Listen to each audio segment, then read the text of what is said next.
Hi, everybody. Hi, Hi. Freddie and Daniel. It's Freddie Hong Kong series again. It's the fifth series. And the topic tonight is visit to South Asian hometowns. So I let this time to Freddie and Daniel. Thank you, Francis. Happy to see you all again. This is our fifth episode. I'm Freddie, and I'm Daniel. Yeah. Hi, everyone. So, in the past episodes, we have shared our content of social service to ethnic minorities in Hong Kong, including providing anti-pandemic support and supplies to them, and also some language workshop, Chinese medicine service, yes, healthcare healthcare service. service. And this time we are going to share how, as a social service provider, how we can deepen our service and improve our quality of service. Because as a service provider, we have to, before we provide any service to any target groups, the first thing we have to do is to understand that group of service user, and we have to understand those target group all around and in different dimensions. So, for example, if we are providing elderly social service, we need to understand the background and the psychological need and the physiological needs of the elderly people. If we are operating service for autistic syndrome kids, we need to study about autism and understand the education need and the caring needs for them. So in this case, we are serving ethnic minorities. And ethnic minorities is not one single culture and not one single community. It is very diverse. So if we have to give a quality service to these communities, we have to understand their culture in terms of maybe religions and also their habits of diets, their daily activities, and geographic of their home country, not the people, and also how the views on society and the families. So in order to understand more about our service group, service target, we have I have been visiting their hometowns and home countries to get to know more about their cultures. So in this episode, we are going to introduce, share about our trips to South Asian countries. First of all, I've been to visiting Nepal in 2022 because I could not go earlier because of COVID, and since I have been told by many of my service users when we are meeting each other during COVID, many of them invite me to visit their hometown. So once the COVID is gone and I can be able to travel in other countries, the first thing I think of is to visit Nepal, which where we have more than half of our service user come from. We have around 1,700 service users who are Nepalese in Hong Kong, and this trip I spent in Nepal is I have spent 1 month, and the route I planned is according to the hometowns of my service users.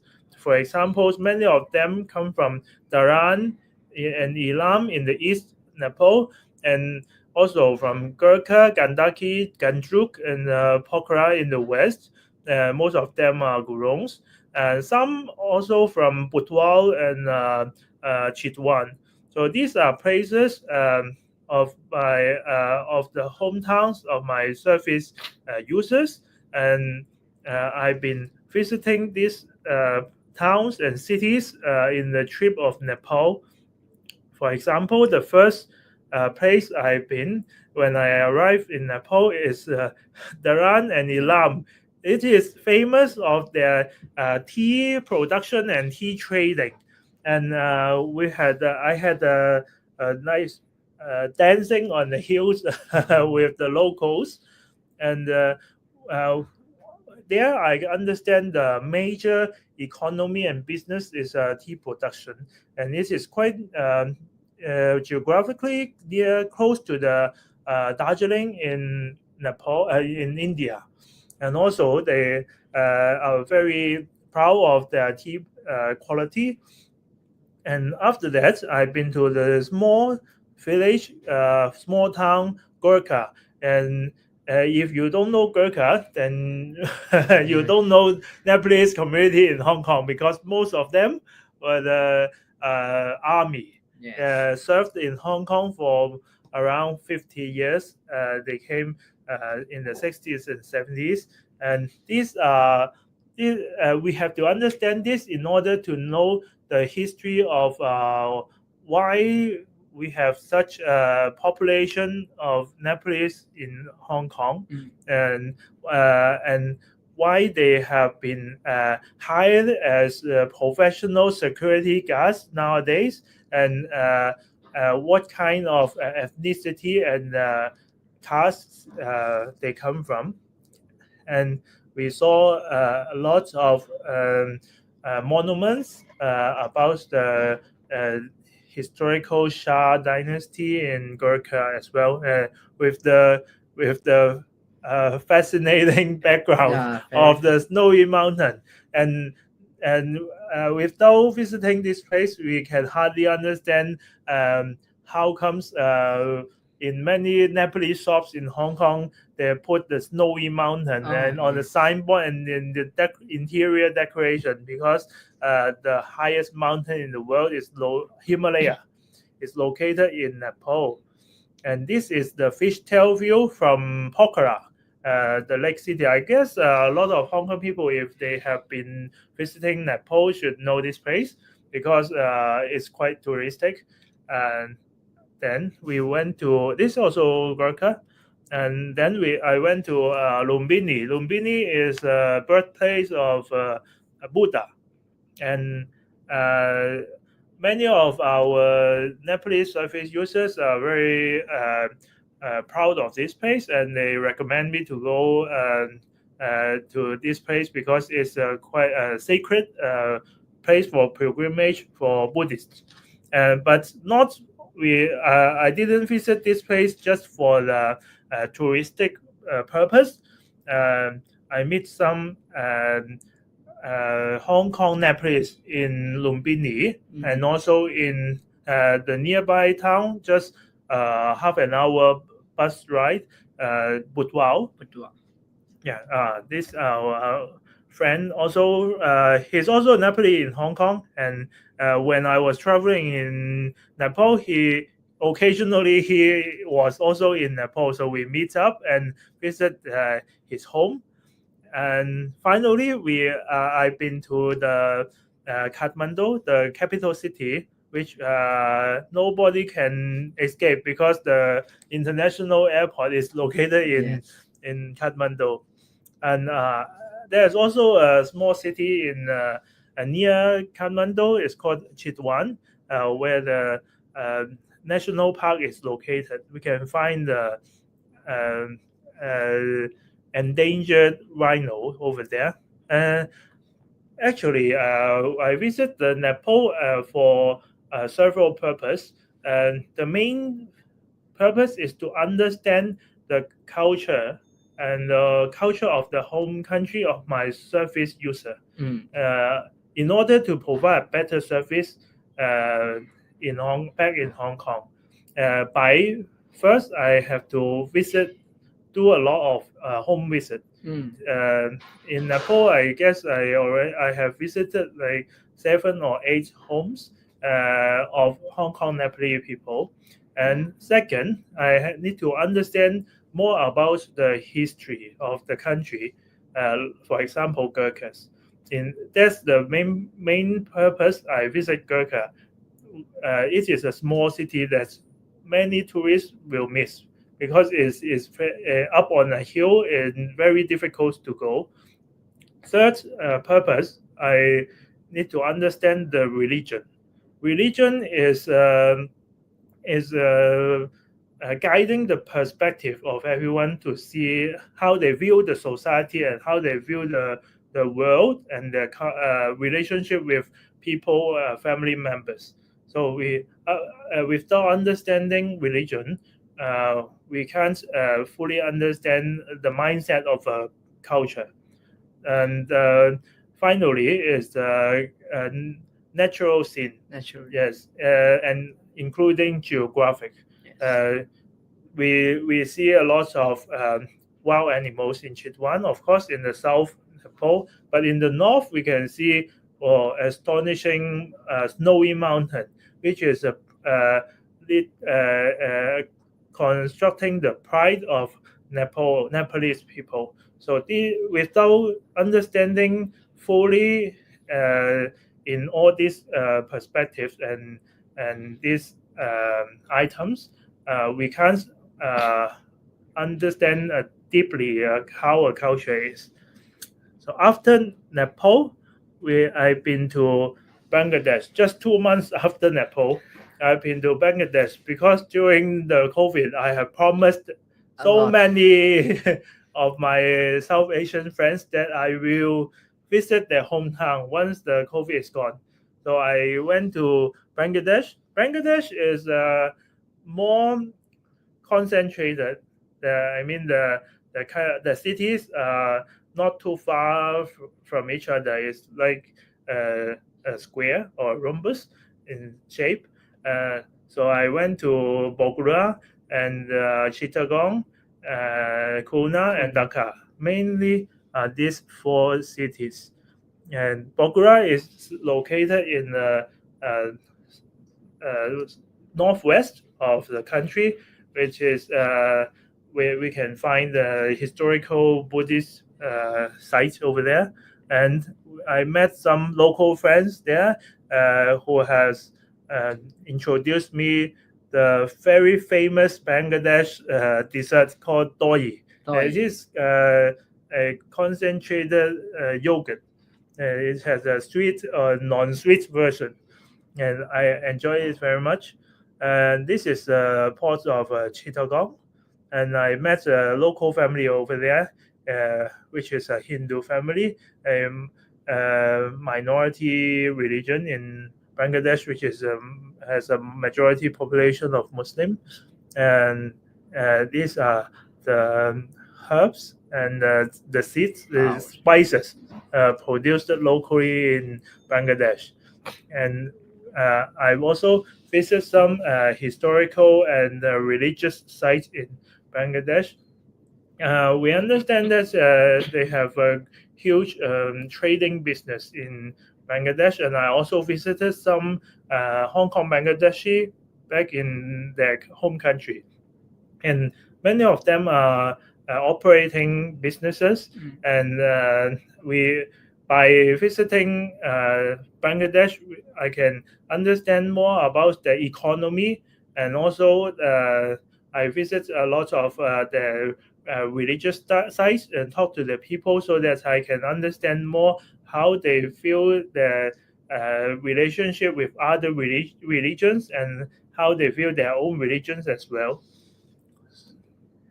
Oh, this is also a local street food in Bangladesh. It's called fuchka. It's more or less the same as Indian and Nepal pani puri.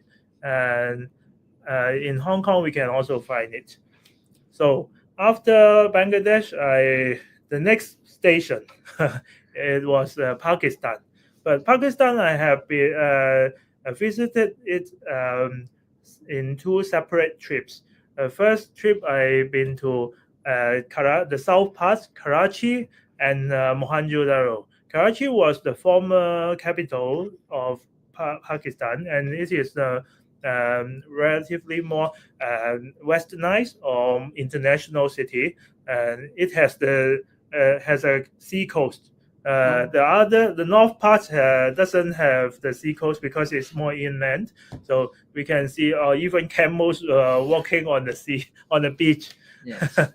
And I also met a lot of locals where they taught me more about the historical facts and the history and the politics of in Pakistan. And this is a historical tomb in the city of Makli nearby Karachi. And of course, I have to visit the.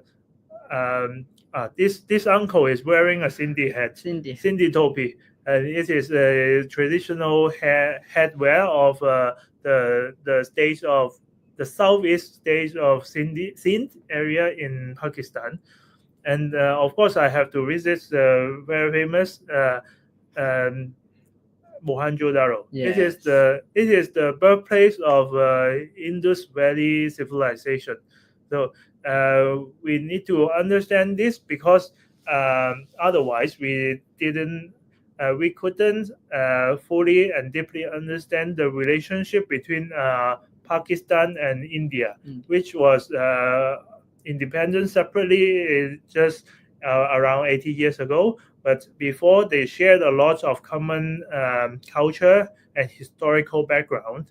And after that, when I was trying to head north, I encountered some protests and social unrest, so I had to leave the country at that time and came back to Pakistan 2 years later. So that's why I did it in 2 separate trips. And in this trip in April 2025, Daniel was with me. Yes, I'm very happy that I can join as well. So this is your first time you visit Pakistan? Yeah, it's even my first time to travel like in the South Asian countries. South Asian countries. So you've never been to Nepal, India, Bangladesh? Yes. So first time. First time, yeah. You visit to Pakistan. Yeah. So how do you feel? I feel very excited because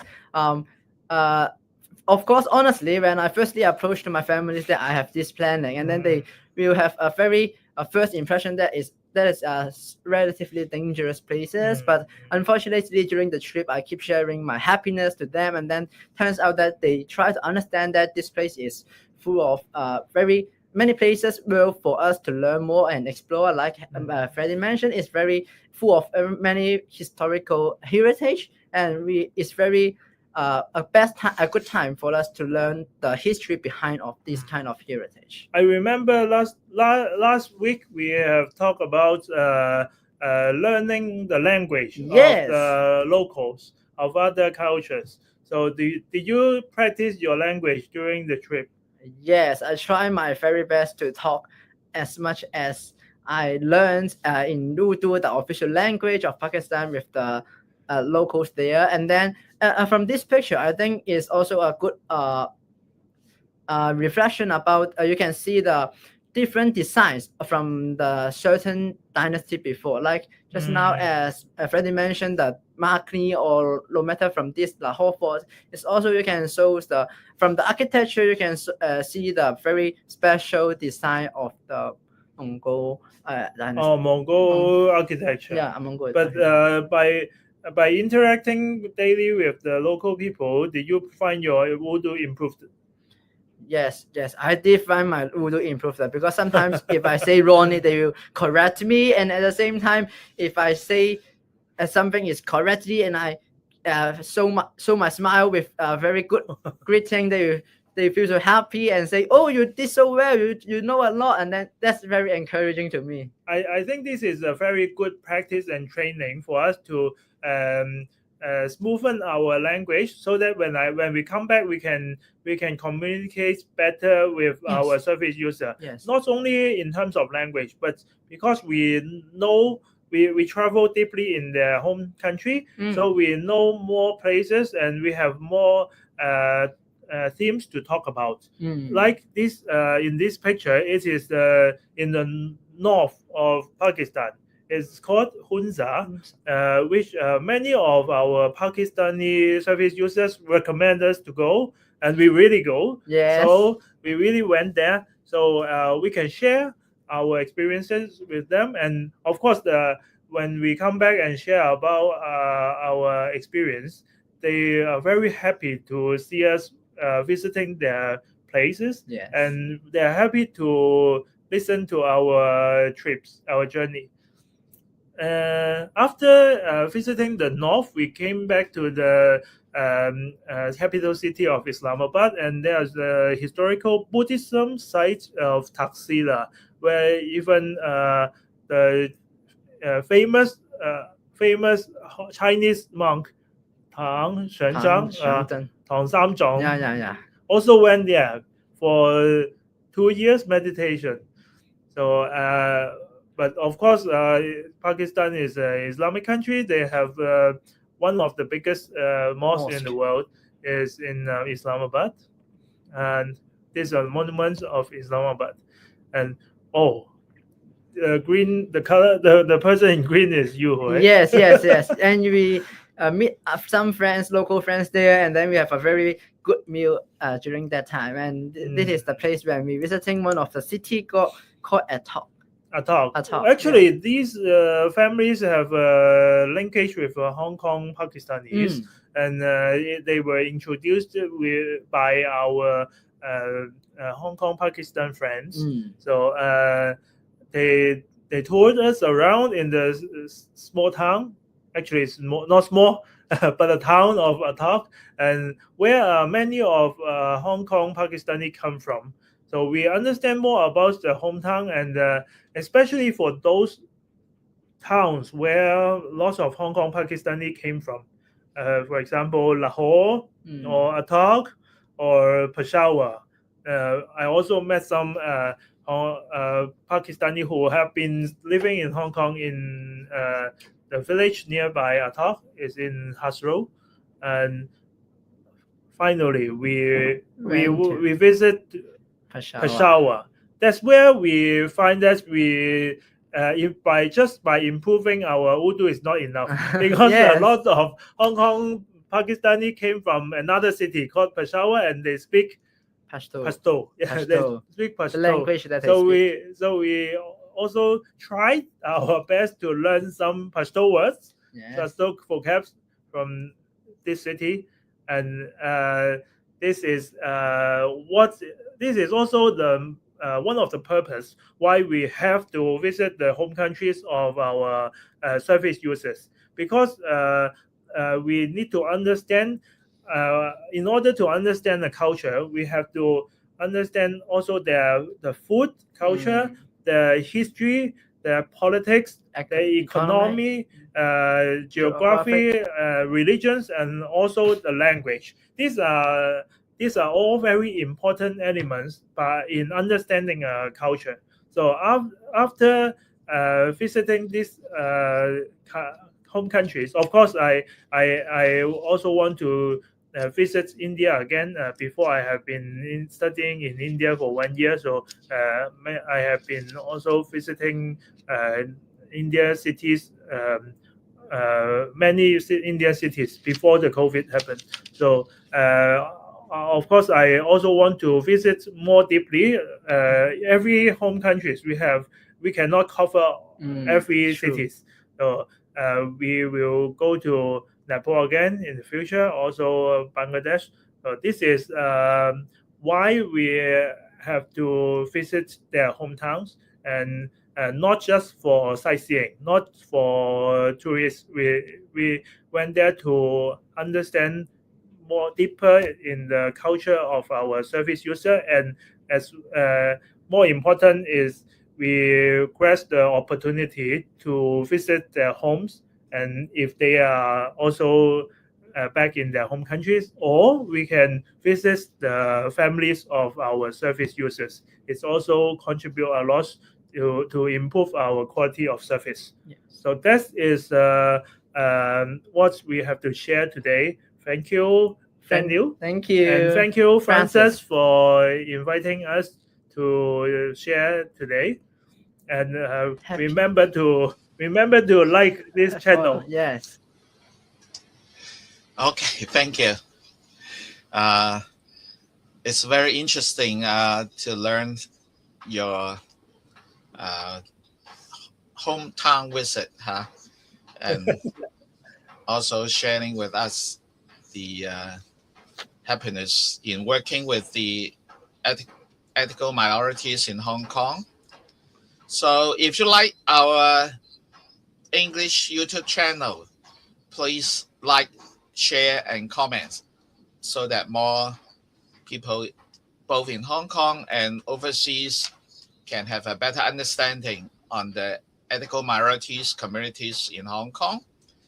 And thanks again for Freddie and Daniel, and wish you a happy new year 2026, because it's already 30th of December.